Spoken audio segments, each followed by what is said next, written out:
অনুষ্ঠানটা নিয়ে অনেক মানে কথা আমরা ফেসবুক লাইভে, আমাদের পোস্টে এবং অনুষ্ঠানের শুরুতে সমক বলল, শিরিতা বললেন, এতে পুরো ব্যাপারটা বলা হয়ে গিয়েছে। কিন্তু তো আমাদের অ্যাকচুয়ালি এটা করার আরেকটা মূল উদ্দেশ্য ছিল অনুষ্ঠানটা করার, সেটা হচ্ছে বিজুদার কথা জানানো সবাইকে, বিজুদাকে স্মরণ করা, বিজুদা কতটা ইম্পর্টেন্ট ছিলেন আমাদের জন্য, শুধু আমাদের ফকিরার জন্য নয়, আমাদের বাংলা ব্যান্ড সার্কিটের জন্য কতটা ইম্পর্টেন্ট ছিলেন সেইটা জানানো দরকার হয়ে পড়ে। কারণ যেটা শিরিতা বললেন যে আমরা 10-20 নিয়ে আমরা স্টেজে উঠেছি।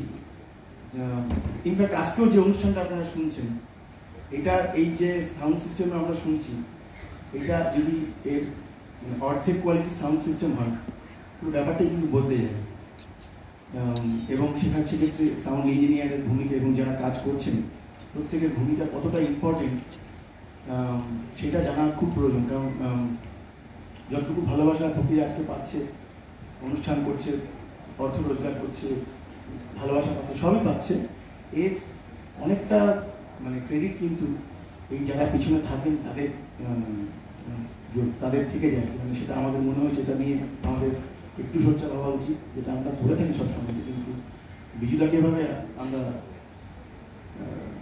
হারিয়ে ফেলবো এটা ভাবিনি কখনো, এভাবে কনসেপ্ট করতে হবে। কিন্তু যখন করতেই হচ্ছে আমাদের, তখন বিজুদা কতটা ইম্পর্টেন্ট ছিলেন। বিজুদা আমাদের প্রথম সারির সব ব্যান্ডগুলোতেই তিনি কিন্তু কাজ করেছেন এবং দীর্ঘদিন ধরে কাজ করেছেন। সেই ব্যান্ডগুলোকে টেকনিক্যালি সাউন্ড করা থেকে শুরু করে এভরিথিং সেগুলো বিজুদা করেছেন।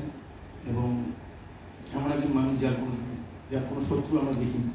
এবং কি বলবো, বিজুদার কোনো শত্রু আমরা তো দেখিনি, মানে কোনোদিনও কারোর সাথে জোরে গলায় উঁচু গলায় কথা বলছেন বিজুদা, সেটাও আমরা দেখিনি।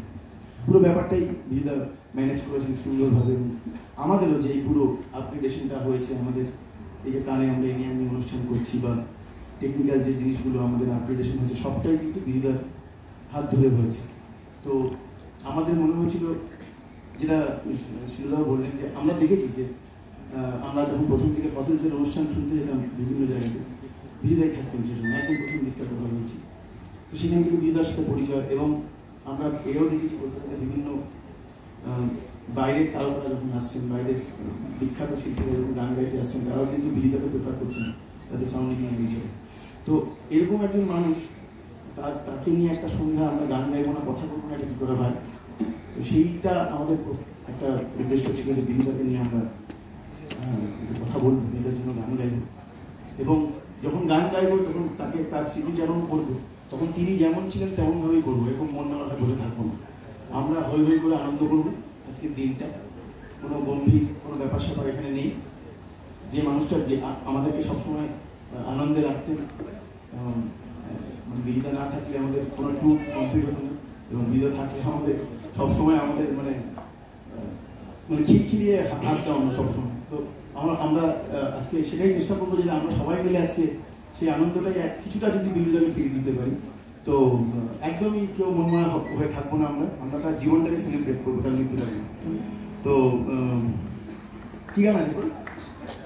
চলো যাও যাও যাও যাও।